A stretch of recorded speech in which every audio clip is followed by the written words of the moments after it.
Accident reconstruction crews were out here earlier this afternoon. No doubt they were trying to determine how fast the striking vehicle was going. Right behind me, you could see a speed limit sign. It says 20 miles per hour when children are present. Speed at this time is unknown, but a family's pain is obvious. It's hard to tell. Tears are shed by a family as loved ones walk away from the scene of an investigation. An embrace brings comfort in a time when pain and heartache collide because of a fatal collision on Port Washington near Kiev. He ran out in between the buses because it's really hard to see with those buses lined up. I just saw him get hit, and then all of a sudden you just hear. It happened right after school. It's like you just hearing like metal hit metal. An 11-year-old student at Hope Christian School Fortis was crossing the road when police say he was hit by a 41-year-old driving this blue 1998 Dodge Ram pickup. The driver stayed at the scene and the child died shortly after. The collision happened in front of a handful of students. It was really traumatic for the kids to see that. He just got hit. Quentin Solomon says he wanted to help the motionless 11-year-old. The principal pulled me back because they didn't want no kids to go on the street. Oh my God. I teared up. Because my nephew, he's all distraught. A neighborhood, school, and family in shock. It touches anybody that has a heart to see that. An area wrapped in police tape as loved ones are surrounded by grief. We send our condolences and prayers to the family. Police did tell us they are looking into if the school had surveillance video of the impact. We are told this evening by investigators that the driver is cooperating. The shattered remains of glass followed the shattering of lives at the intersection of 27th and St. Paul. New Year's Day, signs of a double fatal collision remained. Police say the driver of the striking car was drunk. Sir, can you talk to us about what happened? We visited the listed home of the 17-year-old suspected of causing the collision. We're just trying to get the driver's side of things. If you have a moment, we'd really appreciate speaking with you. Because the teen is yet to be charged, we're not identifying family members. They don't want to make any comments right now. Is there anything you'd like to say on behalf of the driver? That's my nephew, and I know he didn't mean to do it. Police say the 17-year-old's vehicle sped through this intersection, hit the median, went airborne, and collided with a car stopped at a traffic light. Two inside that vehicle died at the scene. I know my cousin, and I know he feels bad. I can't even imagine what's going through his head. Family members say after the impact, the 17-year-old went to a nearby relative's house. He was arrested there, but a cousin says he had no recollection of the fatal crash. I feel sorry for, that they had, their families going through that too. And he made a bad decision, but our family's dealing with it too. Our prayers go out with them, just like our prayers are with my nephew too. What's going to happen with your nephew? I don't know. We don't know.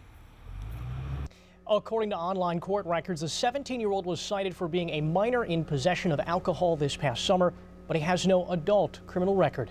Charges could be filed as early as tomorrow.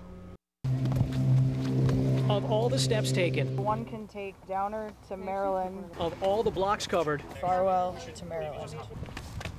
In the effort to find a missing Milwaukee man, it's really important that we find him. One couple's search has taken them across to that corner. Well over 500 miles. From Nebraska? Oh, just to be here. The trip from Lincoln covers about 9 hours for longtime friend Tony DeGrand and his fiancée. Are you the honey? Yeah. This is my fiancée, Bridget. Very nice to meet you. It's part of the effort to comfort a family and find 28-year-old Tom Hecht. Tom's gonna be one of our groomsmen in our wedding. Counted about 55 people here so far. If I were in the same situation, Tom would be there for me. We're glad all of you are here today. Dozens take part in the effort. Groups are sent across portions of the city. About 2,000 flyers were printed and donated. They post missing signs and hope to find clues where Hecht could be. He was last seen Saturday at Rosie's Waterworks off of Water Street as part of a bar crawl. Tom and I've known each other since middle school. DeGrand and his fiancée searched the neighborhood where he once lived with Hecht. Take care. Yeah. Let me know how it goes. Both attended UWM. DeGrand says he couldn't stand by in Nebraska and just watch the search effort. And as day turns to night, a growing number of friends and even strangers feel the same. He's definitely out there somewhere. It's just a matter of finding where he is. A website has been set up for this search. In addition, we've learned this evening that a billboard near the interstate downtown will be showing Hecht's image to help out in that search effort. The family tells us all the flyering that they have been doing over the past several days has yielded tips but investigators need more. If you have any additional information, the number to call, area code 414-935-7401. I was out in the yard and I heard the crash. The screeching sounds of colliding rubber, metal, and glass echo across Interstate 94. It's been chaotic since early afternoon. A chain reaction of cars and a semi-trailer leaves vehicles bent and battered. Then I heard a lot of sirens.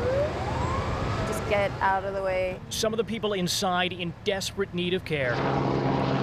Concern hovers hundreds of feet above, the air traffic jammed with Flight for Life. 10 feet a minute. The ground traffic clogged by gridlock. When you get off, try and go as far away from the expressway as you can. The trip back to Milwaukee becomes a crawl. Trying to get a hold of her boyfriend to see if there's a way he can get out of the thick of it. Some Marquette students wait for friends. Don't be too frustrated. A caravan going nowhere fast. Tried an alternate route. The alternate route was closed off.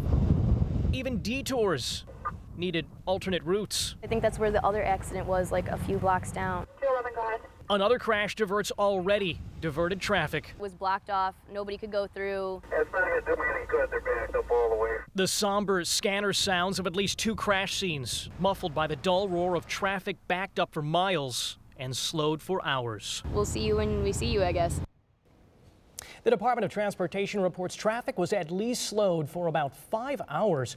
No word on the cause of that crash, and more details about that second incident that happened nearby in Caledonia. Flight for Life also transported 2 people from that crash scene. Roses rest on the doorsteps of a Northside home. The siding singed by fire, the debris charred by flame, but the damage to one mother and daughter is beyond description. The family is just tore up. I mean, we're just in so much pain. The 2 asked we not show their faces on camera, instead asking us to show 39-year-old Marlon Booker. He was a great dad. He called me every day. He came and seen me every day. His daughter last saw him Sunday. When he became missing and not called her for 2 days, we knew something was wrong. Police say Wednesday they responded to a house fire on 49th Street near Hampton. After the fire stopped and the smoke subsided, investigators discovered Marlon Booker's body inside. He was shot several times. I've been trying to stay strong for my daughter, and it's been very hard for me. It's been very hard for her. Booker owned a rental property in the neighborhood, and he may have been interested in buying the vacant home.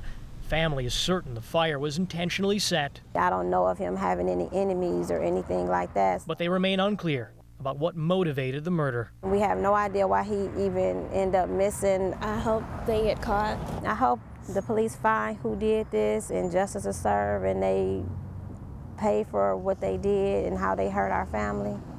It's pretty swollen. A hand hacked up. That's just a comparison. Fingers frayed. Me touching that, I don't feel that. I can feel it on the other side, but just not that side. And the cuts. Then there's that one. Keep on coming. There's that one. My entire arm got numb and cold. Jordan Lass was slashed multiple times. It was like a quick sting, like if someone were to pinch you or something like that. He was surprised by the attack, but the weapon used was equally as shocking. A samurai sword, that's just ridiculous. Lass was inside this Village of Sullivan home Monday when police say an uninvited visitor, 18-year-old Robert Marquardt, walked in.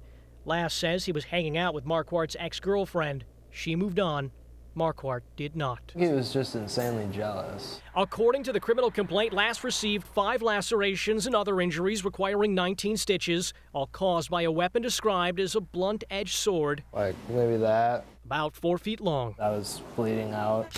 Pictures show the injuries following the attack, with fresh wounds tended to, cuts that could have been worse. I feel lucky to be alive. Court documents say shortly after, Marquardt was taken into custody and confessed to the police, a crime described as anything but dull. I hope he goes to jail for a really long time.